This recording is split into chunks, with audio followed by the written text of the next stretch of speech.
rimessa di Chappell per Stone, arriva sul lato Day che poi risale, ha di fronte Wilson, l'uno contro uno di Austin Day, dal palleggio fa saltare l'avversario, lo beffa, 2 di talento. Hayes vuole dargli una mano, sale per il blocco, lo scarico per la tripla di Wilson, -2. Verso Watt che ha fatto il proprio ingresso sul parquet, la finta di Bramos, poi lo scarico da Stone che gli restituisce palla in angolo. È una sorta di movimento Djordjevic. Palla nelle mani di Rodriguez a consegnargliela a Simeoni, l'uscita di Buck Collins ancora chiuso, bella giocata di dai e sto fermo con Simeoni.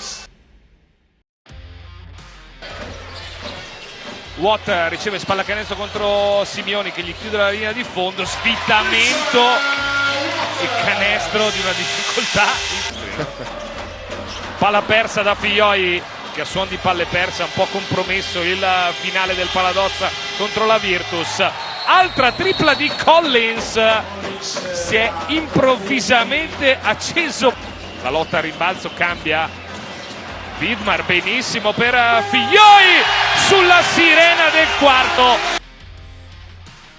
Meno estetica e più concretezza.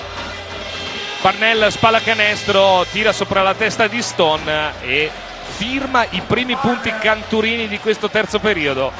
Altro fallo che gli arbitri evitano di fischiare, con Young che si aggancia a Day.